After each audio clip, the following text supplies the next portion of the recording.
In 2012, we discovered that Kenya has oil in Turkana, and actually the amounts are commercially viable. So it means that it makes business sense. I mean, tuko mafutani, my guys. But here's the ironical part of the story. We still depend on oil imports. 12 years later, after we discovered oil in Kenya. And actually, the product is not coming at a cheap price.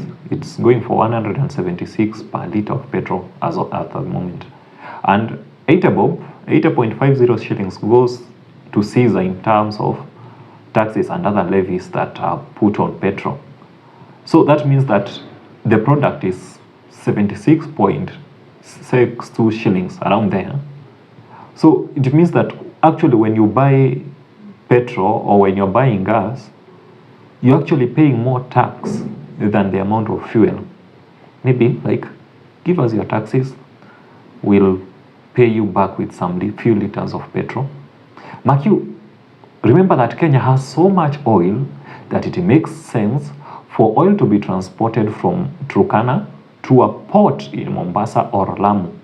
We actually have the Lapset project that has a pipeline for that one purpose, to export crude oil. Class, repeat again, to do what? To export crude oil. Ndio barabara itoke Mandera, ikuje Ramu, ikuje Gari, ikuje Elwak, ikuje Kobo, ikuje pale Kotulo, ikuje Tarbaj, ipitie hapa Wajia, iende Samatar, iteremuke Modogashe, ifike Isiolo, iende Nairobi, watu wa Northern Kenya wakae kama Wakenya wengine. Why would we be exporting oil when we actually need it more? So apparently we are exploiting the oil so that it can be refined outside Kenya. And the company that is tasked with that, well, it's a British company called Tullow Oil.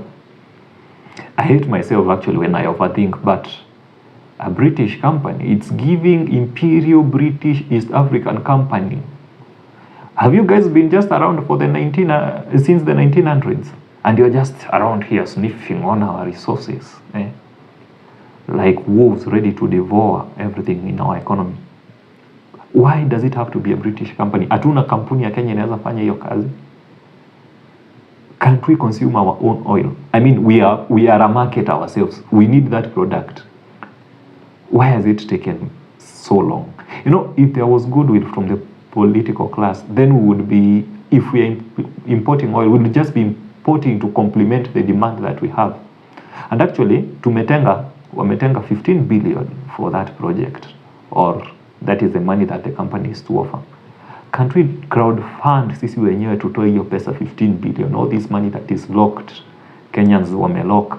Can they invest in such organizations, state organizations, na hiyo pesa ikae Kenya na itengeneze pesa Kenya? This whole mining project might cost us around 15 billion. Well, maybe natoka kwa hiyo kampuni investor mzungu, but can't we Kenyans get that money? Zile pesa wa Kenya wamelock, can't it be used?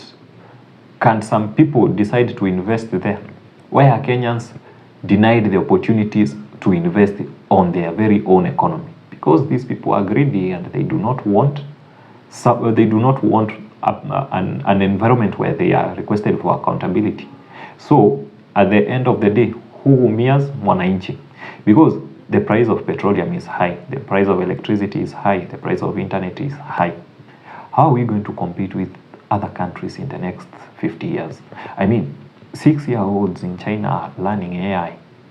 In Kenya, we are still teaching our children parts of an insect. And we want them to compete in the same world. But we do not give them the resources to spark their knowledge. You know, I'm looking at the job opportunities that can be created by the mining of oil. But rather than think of that and expedite on that issue, we would rather export our human resource to other oil-rich countries for us not to learn the business side of petroleum, but to be slaves of the people who have mastered the art of the petroleum business and have grown their economies. And now they are competing with the who and who's in the economy. But did you know that Kuwait currency is the highest form of currency, the highest value in the world? Kwa nini? jua kwa mafutani, my guys. Nyi mafuta yenyu hamtaki kujua chenye mtaifanyia in the next 12 years. And you still want to compete with other people, with other countries.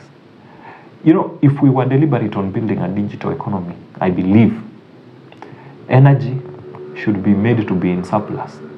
Because if you have stima kwa wingi, then there is a lot you can do.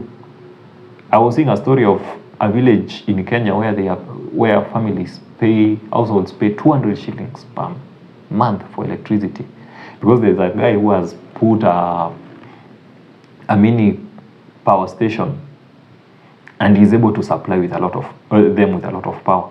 What can't you do, especially kama wewe ni mtu wa chomelea?